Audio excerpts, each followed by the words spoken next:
साहब आ गए, उनके हाथ चूम के कहते हो पीर साहब हमारे लिए दुआ कर देना।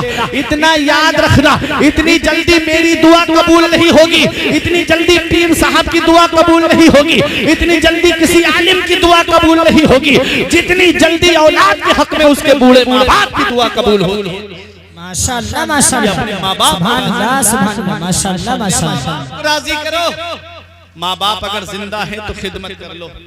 माँ बाप अगर दुनिया से चले गए, नबी ने फरमाया जुमे के दिन जो बाप की कब्र की जियारत कर ले तो ऐसा है जैसे उसने उनकी हयात में उनकी जियारत की। तो अपने माँ बाप की कद्र करो, अपने माँ बाप की खिदमत करो। माँ बाप जिंदा है तो कद्र जानो, माँ बाप जिंदा है तो उनकी खिदमत कर लो। जिस दिन ये साए सर से उड़ जाते हैं उस दिन कोई दुआ देने वाला नसीब नहीं होता। बाप आंगन में लगा हुआ पेड़ की तरह है।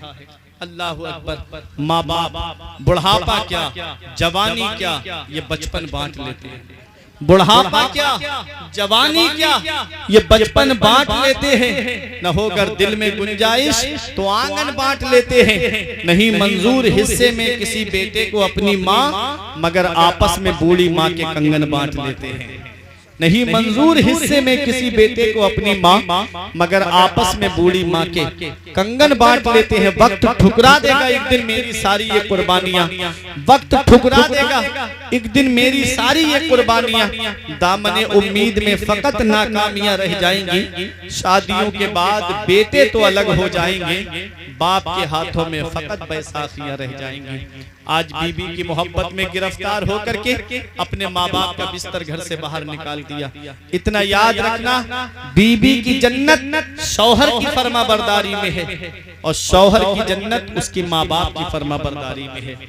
ये हमें फैसला करना है। अगर बीबी नाराज हो गई तो हमारा कुछ नहीं होगा, माँ बाप नाराज हो गए तो अल्लाह नाराज हो जाएगा, उसका रसूल नाराज हो जाएगा। इसलिए हमें अपने माँ बाप को राजी करना है, हमें अपनी जन्नत बचा के रखनी है। कहीं ऐसा ना हो कि माँ बाप दुनिया से रूठ करके चले गए, माँ बाप इस हाल में दुनिया से चले गए कि वो हमसे नाराज थे, तो फिर हमको तबाह होने से कोई नहीं बचा सकता। घर में रूठे हुए माँ बाप को मना लो। उलमा फरमाते हैं कि अगर पैर पकड़ के भी माँ बाप को राजी करना पड़े तो राजी कर लो, पैर पकड़ के भी माँ बाप को राजी करना पड़े तो राजी कर लो। पहली बात तो वो वैसे ही राजी हो जाते हैं, कोई माँ बाप अपनी औलाद से ज्यादा दिनों तक नाराज नहीं रहते। अगर औलाद माफी मांग ले तो वो अपने बच्चों को माफ फरमा देते हैं। उनके दिल में, उनके अंदर अल्लाह ने ऐसा दिल रखा है कि वो औलाद को परेशान नहीं देखना पसंद करते, वो हमेशा औलाद की खुशी चाहते हैं। मेरे आका अपनी माँ की तुरबत से लिपट करके रो रहे थे। मेरे आका ने अपनी माँ आमिना की तुरबत से लिपट करके रो करके हमको माँ का मकाम बता दिया, माँ की अजमत बता दी, माँ की शान बता दी। ये वही मक्का जहाँ बेटियों को जमीन में जिंदा गाड़ दिया जाता था। नबी ने अपनी बेटी से प्यार करके हमें बेटियों से प्यार करना सिखाया। नबी की कोई सगी बहन नहीं थी, दुर्रे यतीम थे, अपनी माँ के शिकम में अकेले परवान चढ़े। मेरे आका की एक रजाई बहन थी हजरत शीमा, जिनकी शादी मदीने में हुई थी। जब नबी के सहाबा ने जंग की उनके कबीले से, तो उनके कबीले के कुछ लोग गिरफ्तार होकर के आए, तो उनके कबीले के लोग चंदा इकट्ठा कर रहे थे फिदिये के लिए, पैसे के। शीमा पैसे दे दो, तुम्हारे शौहर को पकड़ लिया है, उन्हें छुड़ा के लाएंगे। कहा किसने पकड़ा है? कहा मक्के से हिजरत करके मदीना आए हैं, नाम मोहम्मद रसूलुल्लाह है। तो हजरत शीमा ने कहा क्या नाम बताया? कहा मोहम्मद। तो कहा ऐसा है, अगर वही मोहम्मद हैं जिन्हें मैं जानती हूं तो कोई पैसा देने की जरूरत नहीं। कहा क्यों? कहा तुम मुझे लेकर के चलो। जब लेकर के आए तो अब वो दौर नहीं है जिस दौर में नबी के रास्ते में कांटे बिछा दिए जाते थे। अब वो दौर नहीं है जिस दौर में नबी के ऊपर ऊंट की ओजड़ियां रख दी जाती थी। वो मकाम है मेरे नबी का कि अल्लाह तबारक व तआला का मुकर्रब फरिश्ता हजरत जिब्राईल अलैहिस्सलाम भी आते हैं तो बगैर इजाजत के अंदर नहीं जाते। हजरत शीमा ने देखा आका अंदर बैठे हैं, आप चली जा रही थी अंदर, तो सहाबाए किराम दरवाजे पे खड़े थे तलवार लेकर के। ओ दीवानी औरत कहाँ चली जा रही, तुझे पता नहीं है इमामुल अंबिया की बारगाह है। हजरत शीमा ने कहा खल्लू सबीली वअलमू अना उख्तु नबीयकुम, मेरा रास्ता खाली कर दो, मुझे नहीं पहचानते, मैं तुम्हारे नबी की बहन लगती हूँ। मेरा रास्ता खाली कर दो, मुझे नहीं पहचानते, मैं तुम्हारे नबी की बहन लगती हूँ। नजरें झुक गई, तलवारें हट गईं, अंदर गई हजरत शीमा। नजर पड़ी मेरे आका की, मेरे आका ने फरमाया बहन कैसे आना हुआ, बुलावा भेज देती मैं आ जाता। अल्लाह अकबर। कहा मेरे शौहर को गिरफ्तार कर लिया है। नबी ने फरमाया सबको छोड़ दो, सबको रिहा कर दिया।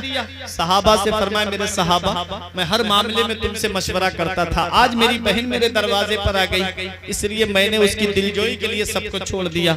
तो सहाबा इकराम ने कहा आका हमारे माँ बाप आपकी अजमत पे कुर्बान, आका हम मालिक व मुख्तार हैं, आप जो चाहें वो करें। मेरे आका ने जब बहन को रुखसत किया तो जोड़े भी दिए, घोड़े भी दिए, और भी खाने पीने के सामान दिए, सवारी दी, और फरमाया बहन मोहम्मद का दरवाजा तेरे लिए हर वक्त खुला हुआ है। ये वही मक्का है ना जहाँ बहनों को भाई अपने हाथों से ज़िबा कर देता था। नबी ने अपनी रज़ाई बहन से मोहब्बत करके बहनों से प्यार करना हमको सिखाया। ये मेरे नबी की सीरत है। मेरे आका ने माँ से मोहब्बत करना सिखाया, बेटियों से मोहब्बत करना सिखाया, बहनों से मोहब्बत करना सिखाया। वहीं मेरे आका ने हजरत खदीजतुल कुबरा से मोहब्बत करके बीबियों से प्यार करना सिखाया। जब आखिरी वक्त में हजरत खदीजतुल कुबरा ने कहा आका मेरी मर्जी है कि मुझे कफन आपकी चादर का दिया जाए, तो नबी ने फरमाया खदीजा तुमने मेरा लिबास मांगा, अगर मोहम्मद से उनकी खाल मांगती तो मोहम्मद तुमको अपनी खाल अता फरमा देते। ये बीबियों से प्यार करना नबी ने सिखाया। तो बीबी पैर की जूती नहीं है, वो बाप का आंगन तुम्हारे लिए छोड़कर आई है, वो माँ का आंगन तुम्हारे लिए छोड़कर आई है, वो बहनों का साथ तुम्हारे लिए छोड़कर आई है, वो भाइयों का साथ तुम्हारे लिए छोड़कर आई है। अब तुम्हारे घर में भी उसे आराम नहीं मिलेगा तो वो आराम कहाँ तलाश करेगी। इसलिए अपनी बीबियों की भी कदर करो, अपनी बीबियों से मोहब्बत से पेश आओ। मेरे आका ने हज्जतुल वदा के मौके पे आखिरी हज जो आपने अपनी जिंदगी का फरमाया, उस मौके पे आपने 1.25 लाख सहाबाए किराम के मजमे को मुखातब करके फरमाया मैं तुम्हें औरतों के हक में तुमको खबरदार करता हूँ, तुम अपनी बीबियों से मोहब्बत से पेश आना, तुम अपनी बीबियों के साथ में इंसाफ करना, तुम अपनी बीबियों से मोहब्बत से पेश आना, हुस्न सुलूक से पेश आना। ये मदीने वाले मुस्तफा पैगाम दे करके गए। अम्मी आयशा सिद्दीका कहती है आखिरी वक्त था मेरे आका का, मेरे गोद में आका का सर रखा हुआ था। आखिरी जो जुमले थे मेरे आका के, वो मेरे आका ये फरमाते हुए दुनिया जाहिरी से तशरीफ ले गए, या उम्मती अस्सलात अस्सलात, ऐ मेरी उम्मत नमाज की पाबंदी रखना, ऐ मेरी उम्मत नमाज पढ़ते रहना, ऐ मेरी उम्मत नमाज की हर हाल में पाबंदी करना। बताओ आज हम कितनी अपनी आका की आंखों को ठंडक पहुंचा रहे हैं, आज हम कितना अपने नबी की आंखों को ठंडक पहुंचा रहे हैं। आज मस्जिदें हमारी वीरान हो गई, आज मदरसे हमारे वीरान हो गए, हमने सिनेमा हॉल आबाद कर दिए। अभी ईद पर एक फिल्म रिलीज हुई, आदमी 3-3 हजार के टिकट खरीद के मुसलमान देखने के लिए गया। ये मुसलमानों का हाल हो गया है। अल्लाह अकबर, जरा सोचो तो सही, इनकी अमीरी देखना हो तो ब्याह शादी इनकी देखो, इनकी अमीरी देखना हो तो इनकी शादियों में खर्च करना देखो, और इनकी गरीबी देखना हो तो इनकी मस्जिदें देखो, मस्जिद के इमाम देखो, इनके मदरसे देखो। हमने मदरसे वीरान कर दिए, मस्जिदें वीरान कर दी, सिनेमा हॉल आबाद कर दिए। गैरों की नजरें हमारी मदरसों पे टिकी हैं, गैरों की नजरें हमारी मस्जिदों पे टिकी हुई हैं। कभी लाउड स्पीकर पे पाबंदी लग रही है, कहीं अजान पे पाबंदी लग रही है, कहीं नमाज पे पाबंदी लगती जा रही है। हाल हो गया आज हमारा। हमने मस्जिदों को आबाद किया। एक यहूदी मुफक्किर का कहना है, एक यहूदी मुफक्किर का ये कहना है कि जिस दिन मुसलमान ईशा में और फजर में ऐसे जमा होने लगे जैसे वो जुमा और ईद में जमा होता है, तो उसे सरदारी करने से कोई नहीं रोक सकता, उसे हुकूमत करने से कोई नहीं रोक सकता। तो मेरे प्यारे मुसलमानों, ये जलसा है, पता नहीं मेरी आपसे मुलाकात हो या ना हो, मैं आया एक पैगाम देने के लिए, शरीयत की बातें बताने के लिए। वो बातें मैंने नबी की सीरत की रोशनी में आप तक पहुंचा दी। दुआ करता हूँ परवरदिगार आलम पहले मुझे, बाद में आपको अमल की तौफीक अता फरमाए, और मेरे बयान करने में सबकते लिसानी की वजह से या बतकाज़ा बशरियत कोई गलती हो गई हो तो मौला मुझे माफ फरमाए। अस्तगफिरुल्लाह रब्बी मिन कुल्ले ज़ंबियों व अतूबु इलैहि। मेरे साथ मिलकर के कलमा तैयब पढ़ने, ला इलाहा इल्लल्लाहु मुहम्मदुर रसूलुल्लाह सल्लल्लाहु तआला अलैहि वसल्लम। ये जिंदगी सवारिए दिलशाद कीजिए, लम्हात जिंदगी के ना बर्बाद कीजिए। जब मकसद हयात इबादत खुदा की है, पढ़िए नमाज, मस्जिदें आबाद कीजिए। जरा हाथ उठा के बताएं कितने लोग हैं जो नमाज की पाबंदी करेंगे। अरे नमाज हर हाल में फर्ज है, हर हाल में नमाज फर्ज है। नमाज एक ऐसी अल्लाह की इबादत है जो किसी हाल में माफ नहीं है, जो किसी भी हाल में माफ नहीं है। हमें हर हाल में अल्लाह की इबादत करनी है। नमाज पढ़ के दुनिया से जाओ, अल्लाह की इबादत करके दुनिया से जाओ, अपने रब को राजी करके दुनिया से जाओ, अपने रसूल को राजी करके दुनिया से जाओ। ये जिंदगी सवारिए दिलशाद कीजिए, लम्हात जिंदगी के ना बर्बाद कीजिए। जब मकसद हयात इबादत खुदा की है, पढ़िए नमाज, मस्जिदें आबाद कीजिए। सभी के सामने एक दिन जरूर आता है, ये हुस्न फानी है लेकिन गुरूर आता है। टिकानपुरवा वालों, किसी क्रीम से पाउडर से कुछ नहीं होता, नमाज पढ़ने से चेहरे पे नूर आता है। किसी क्रीम से पाउडर से कुछ नहीं होता, नमाज पढ़ने से चेहरे पे नूर आता है।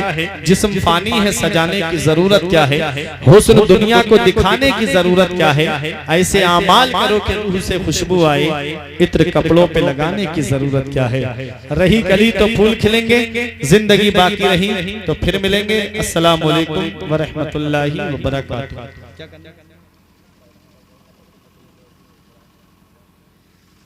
माशाअल्लाह। देखिए ये कमेटी आशिकाने मुस्तफ़ा मसलके आला हज़रत, इसमें जो मेंबरान हैं जिन्होंने इस अजीम शान प्रोग्राम को सजाने में हिस्सा लिया है और अपनी मोहब्बतों का और मेहनतों का खिराज पेश किया है, तमाम बस्ती वालों ने इसमें मदद की है।